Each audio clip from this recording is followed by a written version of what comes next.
فأنا ناصح لإخواني بالصدع بالحق تبيض وجوههم. السكوت في مسألة الحزبية يضرها، فاصدع بما تؤمر وأعرض عن المشركين. سلامي على دماج ورجالها والشيخ يحيى ودار العلم يا سعد بانيها. بسم الله الرحمن الرحيم. الحمد لله والصلاة والسلام على رسول الله وعلى آله وصحبه ومن والاه. Insyaallah tabaraka wa taala kita akan lanjutkan bacaan kita dari kitab Sifat Salat Nabi karya Imam Al-Albani rahimahullah. Kata penulis rahimahullah, as-sujudu 'alal ardi wal hasir. Sujud di atas tanah dan sujud di atas tikar, yaitu semuanya boleh. Wa kana yasjudu 'alal ardi katsira, dan seringkali Nabi alaihi salatu wasallam sujud langsung ke atas tanah, yaitu langsung ke lantai. Nah, ard yang dimaksud sini barakallahu fikum lantai tempat di mana dia berdiri. Adapun barakallahu fikum mengkhususkan tanah tertentu untuk sujud di atasnya, maka ini adalah perbuatannya Syiah Rafidhah. Dan Anda bisa mengenal mereka, orang-orang ekstrim dari kalangan orang-orang Syiah Rafidhah barakallahu fikum, dengan adanya bongkahan tanah yang dibawa kemana-mana. Dan pertama kali perjalanan saya menuntut ilmu ke negeri Yaman barakallahu fikum, kami transit di Bahrain kalau tidak salah, atau daerah yang lainnya. Kami mendapatkan musallanya, kami salat bersama mereka. Mengherankan, begitu kita salat barakallahu fikum, mereka tidak bersedekat, dan mereka memiliki tanah yang diletakkan di tempat pas keningnya sujud. Saat itu kami nggak tahu siapa itu dan kenapa begitu. Ternyata barakallahu fikum itu adalah orang-orang Syiah. Mereka menganggap tidak sah kecuali sujud di atas tanah tersebut, dan ini adalah tanah yang mereka ambil dari Karbala. Tanah yang mereka anggap penuh berkah. Mengapa tidak? Mereka beranggapan bahwa tanah Karbala adalah tanah di mana telah bercampur dengan darahnya Husain bin Ali, cucu Nabi sallallahu alaihi wasallam. Di Karbala mereka membunuh Ali. Di Karbala mereka membunuh Husain. Yang sebelumnya barakallahu fikum sudah dijanji-janji, diiming-imingi, datanglah kepada kami, pergilah bersama kami akan membelamu, kami akan mendukungmu.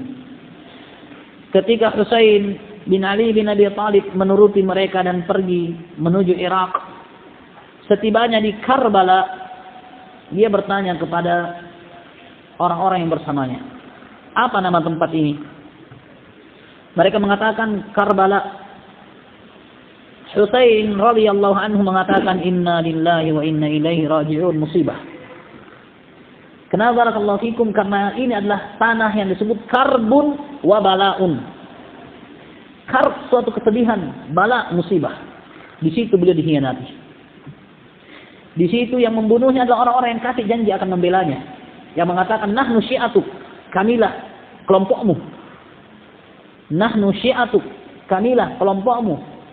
Setelah itu barakallahu fikum, begitu mereka ambil kesepakatan dan Husain diminta untuk mencerca dan mencela Ali, pada Abu Bakar dan juga Umar, maka Husain mengatakan, kaifa asubbu wazira jaddi, bagaimana mungkin saya bisa mencela dua sahabat yang menjadi perdana menteri yang menemani kakekku, yaitu Rasulullah sallallahu alaihi wasallam.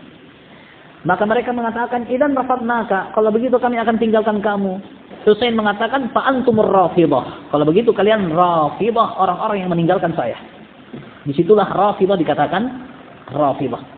Syahid barakallahu fikum, mereka orang-orang Syiah Rafidhah kalau pergi kemana-mana selalu bawa bongkahan tanah, sujud di situ. Alasannya apa? Tanah Karbala sudah campur dengan tanah darahnya Husain. Mereka yang bunuh. La ilaha illallah. Nah, kita kembali barakallahu fikum. Kana yasjudu 'alal ardi katsira. dahulu dan orang yang paling khianat di atas muka bumi sebagaimana dikatakan oleh Syekhul Islam adalah Ar-Rafidhah. Hum akfar minal Yahudi wan Nasara. Mereka itu lebih kafir dibandingkan Yahudi dibandingkan Nasara. Wa kana ashabuhu yusalluna ma'ahu fi shiddatil har. Dan dahulu para sahabat salat bersama Nabi sallallahu alaihi wasallam di saat sangatlah panas. Fa idza lam yastati' ahaduhum ay yumakkin jabhatahu min al-ard. Apabila salah satu di antara para sahabat tidak mampu untuk menekan, memastikan jidatnya itu pada tempat sujudnya karena panas, basata thawbahu fasajada alaihi, maka dia akan bentangkan bajunya, apakah itu bajunya ataukah itu sorbannya ataukah kain selendang yang dia gunakan di atas tempat sujudnya, fasajada alaihi, lalu dia pun sujud di atasnya. Dan ini dalil yang menunjukkan bahwa tidak masalah untuk seseorang sujud di atas tikar. Apakah dikarenakan panas atau berkerikil tajam atau barakallahu fikum tanpa itu. Dan ini juga barakallahu fikum di antara dalil bahwa tidak mesti seseorang kalau mau sholat atau pakai sorban atau pakai peci dikasih begini kelihatan. Kenapa? Supaya langsung kena tempat sujud. Tidak mesti. Ini dalil bahwasanya Nabi tidak mengingkari para sahabat. Walaupun barakallahu fikum di antara para ulama, imam mazhab berpendapat bahwa jidat harus langsung kena tempat sujud. Oleh karena itu, peci Pakistan bentuknya di sini kayak kubah masjid. Kenapa? Supaya tidak tertutup ini. Iya. Bahkan kecil, sengaja di sini. Begini. Ini kayak kubah masjid. Supaya barakallahu fikum kalau dipakai tidak akan menghalangi sesuatu apapun pada keningnya, begitu akan sujud. Nah, bahkan di antara mereka kalau ada kata begini, jauhkan karpetnya. Bahkan di Masjidil Haram.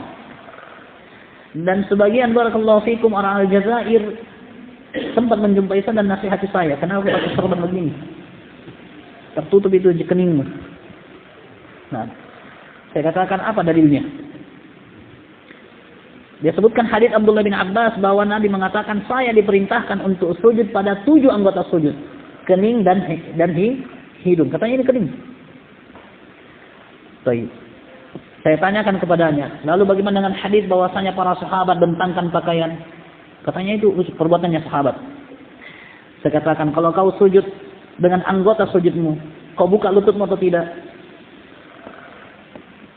Kalau memang semua anggota sujud harus langsung kena tempat sujud, berarti buka lutut dia kalau sujud. Tidak boleh orang pakai sandal, tidak boleh pakai kaos kaki, tidak boleh pakai sepatu. Sementara itu semua adalah di antara yang dilakukan oleh Nabi. Dan ini tidak ada bedanya antara bagian sujud yang di atas atau yang di bawah. Semua adalah anggota sujud yang disamakan oleh Nabi SAW. Syahid barakallahu fikum, tidak masalah. Ada sesuatu yang menghalangi anggota sujud untuk mengenai tempat sujud.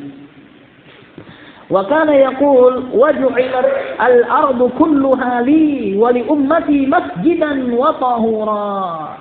Dan dahulu Nabi mengatakan tanah telah dijadikan semuanya untuk saya dan juga untuk umatku sebagai masjid, tempat salat, sujud dan tempat dan tahuran dan juga sebagai pensuci. Fa ayyuma adrakat rajulan min ummati salatu, maka siapapun dari umatku yang didapati waktu salat, fa indahu masjiduhu, maka disitulah masjidnya. Yaitu disitulah tempat dia sujud. Tidak mesti barakallahu fikum yang namanya tempat salat itu nanti tempat yang dibangun. Tidak. Dan ini barakallahu fikum tentunya berlaku bagi orang yang safar. Dimanapun waktu salat telah tiba, silakan dia sujud di situ. Itu masjid untuk dia. Adapun barakallahu fikum muqimun, maka hayya 'alas shalah harus didatangi. Panggilan mengajak untuk salat berjamaah bagi laki-laki harus didatangi min haitsu yunada bihinna, dari tempat di mana salat dipanggil, yaitu di masjid. Wa indahu tahuruhu, dan di situ juga tempat dia bersuci, apa yang dia bisa gunakan untuk bersuci. Wa kana min qabli yu'azzimuna dzalik, dan dahulu orang sebelumku mengagungkan hal tersebut. Innama kanu yusalluna fi kanasihim wa bi'ihim, yaitu mereka menganggap besar kalau mereka tidak salat di tempat yang mereka bangun. Hanyalah dahulu mereka salat di gereja dan juga tempat ibadah mereka, yaitu orang Yahudi, orang Nasrani, mereka tidak beribadah kecuali pada tempat ibadahnya mereka. Adapun kaum muslimin, mereka bisa salat di mana saja. Nah, wa kana rubbama sajada fi tinin wa ma, dan dahulu Nabi pernah sujud pada tanah yang becek. Dan itu pada malam Lailatul Qadar, pada pelaksanaan salat subuh. Nabi bermimpi pada hari ke-20. Di mana Nabi itu iktikaf pada pertengahan bulan Ramadan. 10 hari. Di hari ke-10 Nabi alaihi salatu wasallam akan keluar, yaitu hari ke-20. Tapi di hari ke-20 itu Nabi sempat mimpi. Laqad ra'aituha aw laqad urituha. Sungguh saya sudah melihat malam itu, atau saya telah diperlihatkan malam Lailatul Qadar. Wa inni asjudu ala ma'in wa tin, dan saya itu sujud pada tanah yang berair becek. Faman kana mutaharriha minkum falyaqif atau falyuwasil i'tikafahu. Siapa yang betul-betul serius ingin mendapatkan malam tersebut, maka lanjut i'tikafnya. Maka Nabi lanjut. Ternyata malam tersebut, yaitu malam ke-21 adalah malam tersebut. Di pagi harinya, di hari ke-21, Nabi sujud di atas tanah yang becek karena ada hujan semalam. Nah, wa qad waqa'a lahu dzalika fi subhi lailati 21 min Ramadan. Dan hal itu terjadi pada beliau pada pagi hari malam ke-21 dari bulan Ramadan. Hina umtiratis sama, tatkala langit menurunkan hujan. Wasala saqafal masjid, di mana atap masjid bocor, itu masuk air, dikarenakan atap masjid Nabi alaihi salatu wasallam itu pakai dedaunan dengan dahan batang kurma. Wa kana min jaridin nakhl, di mana itu dari jaridin nakhl, dari dedaunan pohon kurma. Fasajada sallallahu alaihi wasallam fil ma'i wat tin, maka beliau pun sujud pada air yang tanah dengan air, yaitu tanah yang becek. Qala Abu Sa'id Al-Khudri, fa'abasarat aynaya Rasulullah sallallahu alaihi wasallam, maka kedua mataku telah melihat Nabi.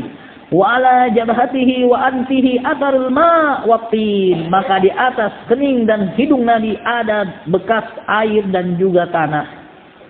Wa kana yusalli 'ala al-khumrah ahyanan, dan kadang-kalanya Nabi sallallahu alaihi wasallam salat di atas khumrah. Kata penulis, al-khumrah miqdar ma yada'u ar-rajul alaihi jabhatahu fi sujudihi min hasirin aw nasijatin khusin wa nahwiha minan nabat. Al-khumrah adalah sesuatu yang kira-kira seseorang meletakkan pada keningnya di waktu sujud. Apakah itu berupa tikar ataukah satu anyaman yang terbuat dari tumbuh-tumbuhan. Nah, ini diantara dalil bahwasanya Nabi juga letakkan sesuatu di keningnya. Wa 'alal hasiri ahyanan, dan juga kadang-kalanya Nabi salat di atas tikar. Wa shalla 'alaihi marratan wa qad iswadda min tuli ma lubis, dan pernah Nabi sallallahu alaihi wasallam salat di atas tikar yang disiapkan oleh Anas bin Malik. Begitu Anas bin Malik mengundang Nabi untuk menyantap makanan di rumahnya. Setelah Nabi menyantap makanan tersebut, Nabi pun ingin melaksanakan salat sunnah. Mereka pun menjalin shaf berjamaah. Nabi sebagai imam, dua anak kecil Anas dan juga seorang yang sebaya dengan beliau, dan ajuz, nenek-nenek, dan tambah ibunya Ummu Sulaim di shaf terakhir.